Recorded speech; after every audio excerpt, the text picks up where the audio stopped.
C++ was developed in the late 1970s by the Danish computer scientist Bjarne Stroustrup as a set of enhancements to allow object-oriented programming in C, and today it is one of the most popular programming languages in the world.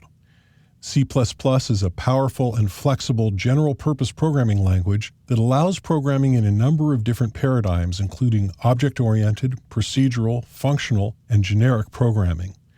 C++ extends the C language, adding many powerful features while retaining as much of C's efficiency and utility as possible. C++ is a very popular language, and after 30 years it's still widely considered a best practices choice for many types of projects, including large-scale systems and applications coding. If you consider the layers of technology in a computer system as a stack, C++ is used to write code at all levels except firmware, with its most common usage at the application level.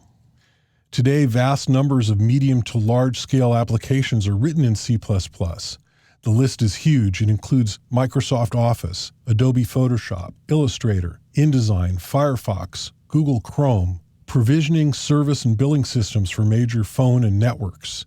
Even major websites like Amazon, Facebook, and Google are either written in or have significant back-end resources written in C++. Operating systems including every version of Windows since 1.0, parts of Unix that aren't written in C, major parts of OS X, other parts are in Objective-C, which is also based on C. In fact, most other programming languages, including Java, PHP, Python, and Perl, are written in C or C++. C++ is made up of a number of components, parts of which require understanding distinct sets of grammar. You can think of it as 5 distinct but connected languages.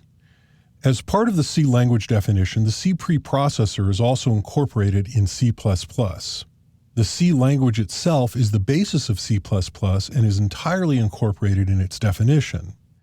C++ classes and objects are used for object-oriented programming patterns.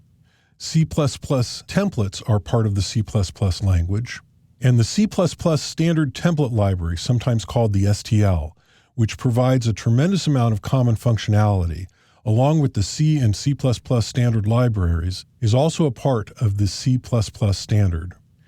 The first standard for C++ was ratified by the ISO in 1998. This is commonly referred to as C++ 98. C++ 03 was essentially a bug fix release, so it's rarely referred to on its own.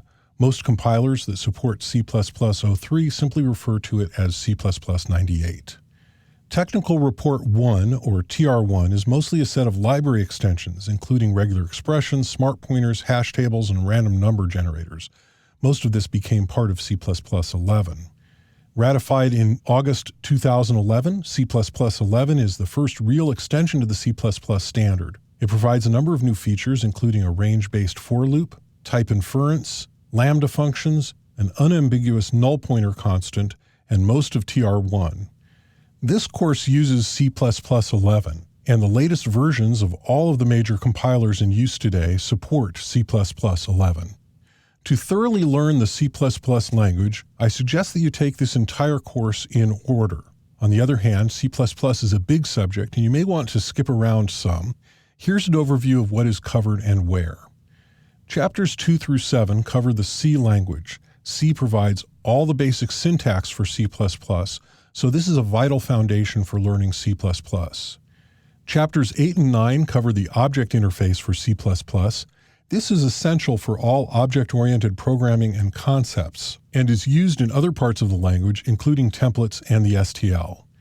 Chapter 10 covers the templates interface for C++. Templates are used in the standard template library, so you'll need to understand this in order to fully take advantage of many C++ standard features. Chapter 11 covers the C standard library, which provides many common functions for C++.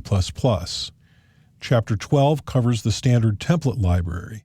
The STL provides many higher-level functions to C++, like strings, containers, algorithms, iterators, and other utilities. Chapter 13 covers some of the new features in the C++ 11 standard.